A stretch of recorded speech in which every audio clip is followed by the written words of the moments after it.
اعوذ باللہ من الشیطان الرجیم بسم اللہ الرحمن الرحیم رب اشرح لی صدری ویسر لی امری واحلل عقدۃ من لسانی یفقہوا قولی۔ ہم دیکھ رہے تھے جنت کا راستہ۔ قبروں پر مساجد کی تعمیر شرک کا ذریعہ بن جاتی ہے۔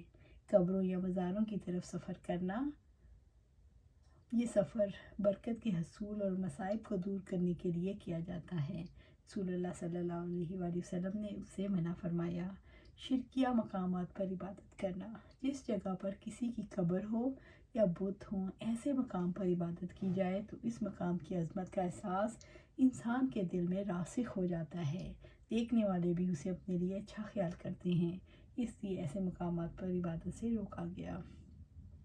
ناجائز وسیلہ بنانا، رب العزت نے کا ارشاد ہے، اے ایمان والو، اللہ تعالیٰ سے ڈر جاؤ اور اس کی طرف قرب کا ذریعہ تلاش کرو۔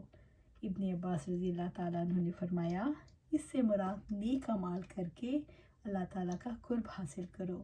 وسیلہ کے معنی دو چیزوں کے درمیان واسطے کے بھی ہیں، اس لیے کئی لوگ غلط فہمی کا شکار ہو گئے کہ اس آیت میں اللہ تعالیٰ سے دعا کے لیے کسی نبی، ولی یا کسی بزرگ ہستی کا واسطہ ڈالا جائے، پھر دعا کی جائے، اے فلاں فلاں کے ہستی کے صدقے ہماری مشکلات دور فرما۔ یہ طریقہ درست نہیں۔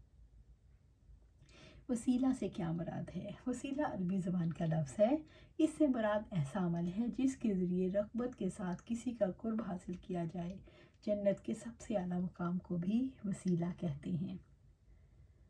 شریعت کی اصطلاح میں وسیلہ عبادت اور عمل صالح کے ذریعے اللہ تعالیٰ کا قرب حاصل کرنا ہے۔ اس کی رضا کے تمام راستوں پر چل کر اسے خوش کرنا ہے تاکہ آخرت کی کامیابی نصیب ہو۔ وسیلہ وہ سبب ہے جس کے ذریعے وسیلہ چاہنے والا اللہ تعالیٰ کے قریب پہنچتا ہے اور مقبول بارگاہ بن جاتا ہے۔ قرآن و سنت میں یہ تعلیم دی گئی ہے کہ اللہ تعالیٰ کا قرب حاصل کرنے کے لیے ان اعمال صالح کو وسیلہ بنائیں جن سے اللہ تعالیٰ راضی ہوتا ہے۔ عمل صالح وہ عمل ہے جو خالصاً اللہ تعالیٰ کی رضا کے لیے اس کے خوف کے تحت نبی صلی اللہ علیہ وآلہ وسلم کے نقش قدم پر چلتے ہوئے کیا جائے۔ شرعی وسیلہ وہ ہے جس کا اللہ تعالیٰ نے اپنی کتاب میں حکم دیا اور جس کی نبی صلی اللہ علیہ وآلہ وسلم نے وضاحت فرمائی۔ ان اعمال کو اپنا کر اللہ تعالیٰ کا قرب حاصل کریں۔ ممنوع وسیلہ یہ ہے، ایسے اعمال وسیلہ سمجھ کر اختیار کیے جائیں جو اللہ تعالیٰ کی کتاب اور محمد صلی اللہ علیہ وآلہ وسلم کی سنت اور اس کی روح کے خلاف ہوں، بلکہ شریعت میں ان کی حیثیت حرام یا مکروہ کی ہو۔ دنیاوی وسیلے ذرائع کی حیثیت رکھتے ہیں، مثلاً رزق حاصل کرنے کے لیے تجارت، ملازمت یا اجرت وغیرہ، یہ سب جائز ذرائع ہیں، لیکن رزق کے حصول کے لیے سود، چوری، ذخیرہ اندوزی، خیانت کو ذریعہ بنایا جائے تو یہ حرام ہے۔ اسی طرح صحت کے حصول کے لیے حلال دواؤں سے علاج کروانا جائز ہے، لیکن حرام، زہریلی اور ناپاک دواؤں سے علاج کروانا حرام ہے۔ اور صحت نہ ملنے پر کسی درگاہ پر حاضری دینا، قبر والوں کو پکارنا، فریادیں کرنا شرک اکبر ہے۔ نکاح کرنے کے لیے پیغام دینا جائز ہے۔ رشتہ منظور نہ ہونے کی صورت میں کسی جادوگر کے پاس جا کر ایسی تدبیر کرنا کہ لڑکی خود اس کی محبت میں گرفتار ہو جائے، یہ شریعت کی نظر میں حرام ہے۔ کسی کا مال چوری ہو جائے اور چور نہ ملے تو کسی عامل کے جن کے ذریعے چور کا پتہ لگانا شرعاً حرام ہے، اس لیے کہ کوئی غیب کی خبر نہیں جانتا۔ مشروع وسیلے کون سے ہیں؟ خالص ایمان کا وسیلہ۔ خالص ایمان سب سے بڑا نیک عمل اور عظیم ترین وسیلہ ہے، اس کے ذریعے آخرت کی نجات ممکن ہے۔ نماز کا وسیلہ۔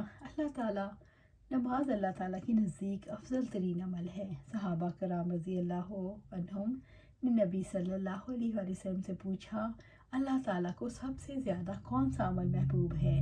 آپ صلی اللہ علیہ وآلہ وسلم نے فرمایا، وقت پر نماز پڑھنا۔ روزے کا وسیلہ۔ روزہ اعلیٰ درجے کی عبادت ہے اور بہترین وسیلہ ہے۔ رسول اللہ صلی اللہ علیہ وسلم ابو امامہ رضی اللہ عنہ رسول اللہ صلی اللہ علیہ وسلم کے پاس آئے اور کہا، اے اللہ کے رسول صلی اللہ علیہ وآلہ وسلم، کوئی ایسا کام بتائیے کہ میں جنت میں داخل ہو جاؤں۔ تو آپ صلی اللہ علیہ وسلم نے فرمایا، تم روزے رکھا کرو، اس لیے کہ اس جیسی کوئی عبادت نہیں۔ سبحان اللہ۔ حج کا وسیلہ۔ حج اعلیٰ درجے کی عبادت اور بہترین وسیلہ ہے۔ عمرہ کا وسیلہ، عمرہ انفرادی عبادت ہے جس کا ثواب بہت ہے، دعا کی قبولیت اور اللہ تعالیٰ کا قرب حاصل کرنے کے لیے بہترین ہے۔ صدقے کا وسیلہ، اللہ تعالیٰ کی رضا کے لیے خوش دلی کے ساتھ پاکیزہ مال اس کی راہ میں خرچ کرنا بہترین اور عمدہ وسیلہ ہے۔ جہاد کا وسیلہ، اللہ تعالیٰ کی راہ میں جہاد کرنا افضل وسیلہ ہے، اس کے ذریعے اللہ تعالیٰ کے یہاں اعلیٰ مقام حاصل ہوتا ہے۔ استغفار کا وسیلہ، انسان سے غلطیاں اور گناہ سرزد ہوتے رہتے ہیں، توبہ اور استغفار سے سب بڑے بڑے گناہ بھی معاف ہو جاتے ہیں، اس لیے گناہوں سے حفاظت کے لیے یہ وسیلہ اختیار کرنا چاہیے۔ دعاؤں کا وسیلہ، اللہ تعالیٰ سے دعا مانگنا عبادت ہے، سچے دل سے دعا مانگی جائے تو ضرور قبول ہوتی ہے۔ مشکلات اور پریشانیوں میں دعا سے بہتر کوئی وسیلہ نہیں۔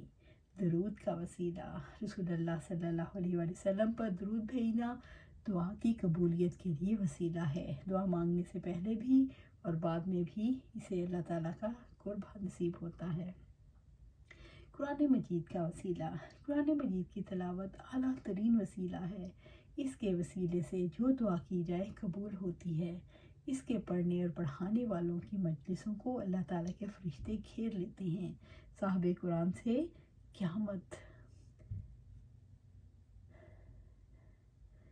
قیامت کے روز کہا جائے گا، قرآن پڑھتا جا اور چڑھتا جا، اور اسی طرح ترتیل کے ساتھ آہستہ آہستہ تلاوت کر جیسے دنیا میں ترتیل سے پڑھتا تھا۔ تیری منزل وہ ہوگی جہاں تو آخری آیت کی تلاوت کرے گا۔ سبحان اللہ۔ اسماء حسنہ کا وسیلہ، اعلیٰ اور مقام ترین وسیلہ اسماء حسنہ کا وسیلہ ہے۔ اللہ تعالیٰ کی حمد و ثنا کر کے اس کی بزرگی والے اسماء و صفات کو پیش کیا جائے، پھر دعا کی جائے تاکہ ذکر و تسبیح وسیلہ بن جائے اور دعا قبول ہو۔ رسول اللہ صلی اللہ علیہ وآلہ وسلم نے کسی شخص کو یہ کہتے سنا، یا ذوالجلال والاکرام، تو آپ صلی اللہ علیہ وسلم نے فرمایا تمہاری دعا قبول ہوگی، مانگو کیا مانگتے ہو۔ مومن بھائی کی دعا کا وسیلہ، ایک مومن جب دوسرے مومن سے دعا کے لیے کہتا ہے تو تم میرے لیے دعا کرو، اللہ تعالیٰ مجھے صحت دے یا فلاں دعا پوری کرے، تو یہ دعا مشروع بھی ہے اور مقبول بھی، جب اللہ تعالیٰ چاہیں گے دعا پوری ہوگی۔ نیک اعمال کا وسیلہ، خیر اور بھلائی کے کاموں سے اجر بھی ملتا ہے اور اس سے دعائیں بھی قبول ہوتی ہیں۔ گناہوں سے بچنے کا وسیلہ، برائی سے بچنا بہت بڑی نیکی ہے، اس وسیلے سے انسان دعائیں کرے تو قبول ہوتی ہیں۔ حرام وسیلے کون سے ہیں؟ اولیاء اللہ اور نیک لوگوں سے فریادیں کرنا شریعت کے خلاف اور حرام کام ہے کہ نیک لوگوں سے فریادیں کی جائیں، ایسا وسیلہ اختیار کرنے والا اسلام سے خارج ہے۔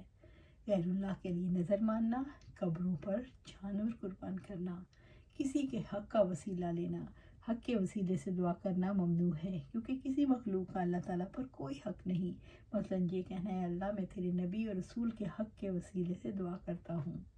کسی کے جاہ و مرتبے کا وسیلہ لینا غیر شرعی طریقہ ہے، مثلاً یہ کہنا ہے اللہ تیرے نبی یا تیرے فلاں بندے کے وسیلے سے تجھ سے دعا کرتا ہوں۔ ولی کسے کہتے ہیں؟ یہ لفظ دو طرح سے استعمال ہوتا ہے۔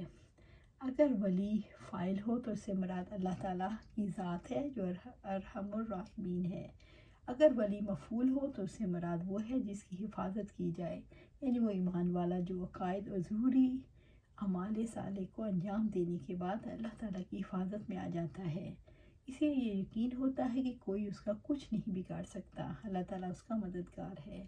اللہ تعالیٰ کے ولی حق کے راستے کی ساری مشکلات برداشت کرتے ہیں، حق کے دشمنوں سے ٹکر لیتے ہیں، ان کا اعتماد اللہ تعالیٰ کی مدد پر ہوتا ہے، ان کے لیے دنیا میں خوشخبریاں ہیں۔ دنیا میں یہ سعادت مند لوگ اللہ تعالیٰ کے دشمنوں کے دشمن اور جن سے رب راضی ہوتا ہے ان کے دوست بن جاتے ہیں، اس لیے جب یہ سوال کرتے ہیں تو اللہ تعالیٰ ان کو بامراد لوٹاتے ہیں۔ اعلیٰ درجے کی ولایت حاصل کرنے والے کو ولی کامل کہتے ہیں، جس کی دوستی اور دشمنی اللہ تعالیٰ کے لیے ہوتی ہے اور جس کی زندگی رسول اللہ صلی اللہ علیہ وسلم کی تابع ہوتی ہے۔ انبیاء علیہ السلام معصوم ہوتے ہیں لیکن اولیاء سے غلطیاں ہوتی ہیں، ہاں یہ ضرور ہے ان کا ضمیر روشن ہوتا ہے، اس لیے غلطی پر فوراً توبہ کر لیتے ہیں۔ ہم یہیں اس بات کا سلسلہ ختم کرتے ہیں. کل ہم دیکھیں گے کرامت کیا ہے. اللہ سبحانہ تعالیٰ سے دعا ہے ہمیں اپنی زندگیاں قرآن و سنت کے مطابق گزارنے کی توفیق دے اور اس پر استقامت دے. آمین یا رب العالمین.